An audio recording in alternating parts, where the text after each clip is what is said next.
This is Congress Radio speaking from somewhere in India on 42.34 meters. A voice came crackling over the airwaves at a time when private radio stations were banned in British India. This was a voice of innovation, courage, and a relentless pursuit of free speech. This was the voice of Gandhian Usha Mehta, a young law student moved by the power of communication. Hello and welcome to A Century of Stories India, brought to you by IDFC FIRST Bank, always you first. I'm your host Kunal and today we delve into the remarkable story of the secret Congress radio, a beacon of hope and unity during India's quest for independence. Our story begins in 1942 during the height of the Quit India movement. Launched by Mahatma Gandhi himself, his passionate call for Karo ya Maro, do or die, in a speech on the 8th of August 1942, resonated deeply with a 22-year-old law student sitting in the audience. This was Usha Mehta, born in 1920 in Saras, a small village in Gujarat. From a young age, she was deeply affected by the injustices she saw around her. When she heard of Bapu's teachings on non-violent resistance and civil disobedience, she embraced these principles as her own guiding lights. She attended her first protest march against the Simon Commission at the tender age of 8. In her own way, Usha continued her participation in India's freedom struggle when her family with her moved to Bombay in 1932. She would distribute pamphlets and carry messages to prisoners hidden from plain view. And on that fateful day, on August 8th, when Gandhi gave the call for Karo ya Maro, she decided to dedicate herself completely to the cause of India's freedom. Now, at a time when the British were clamping down on any and every form of dissent, be it public meetings, distribution of pamphlets, and even publications, the Indian youth were restless to find a way to contribute. And ironically, Usha found a way directly from the British themselves. Let me tell you how. Growing up, she was captivated by the distant voices that filled the room from her father's imported radio. One voice in particular was of Winston Churchill, the Prime Minister of the United Kingdom. During World War II, his voice and message reached across continents from England. This sparked a bold thought in Usha's mind. If Churchill could extend his voice to India, why couldn't we spread our message within India? Fueled by this daring idea, Usha and a circle of trusted friends embarked on a clandestine mission.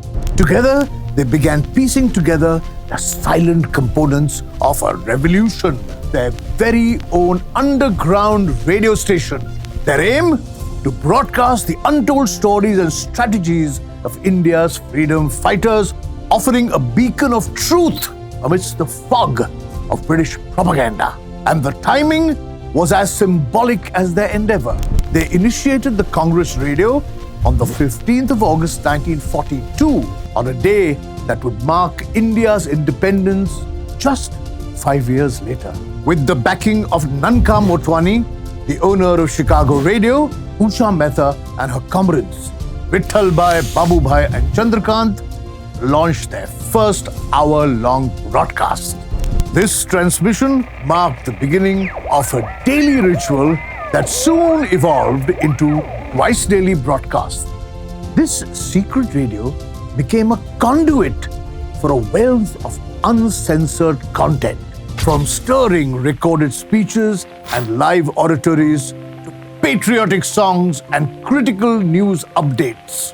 Imagine the thrill and the terror as these young broadcasters whispered into the microphone, not knowing if today's broadcast would be their last.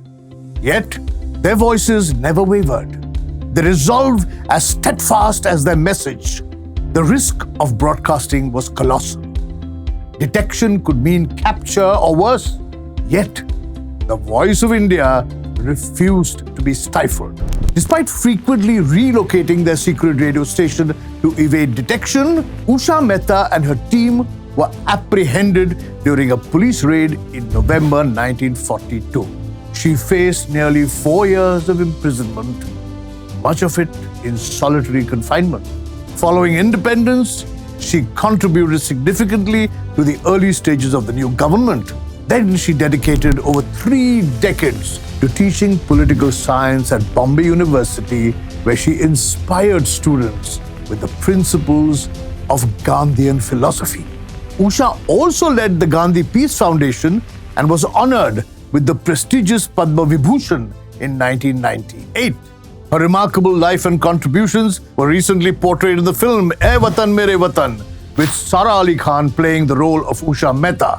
A microphone, a ghost transmitter, and the indomitable spirit of sacrifice. That's what Usha Mehta used to dispel the darkness of misinformation.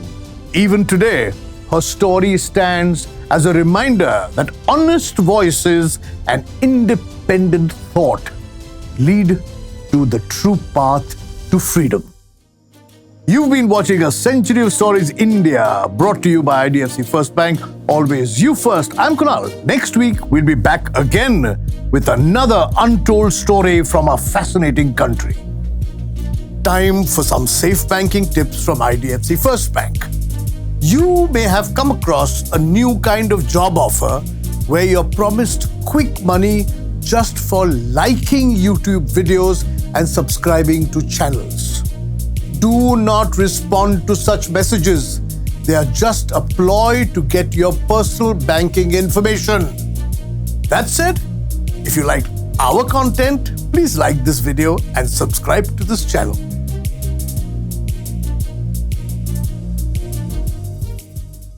IVM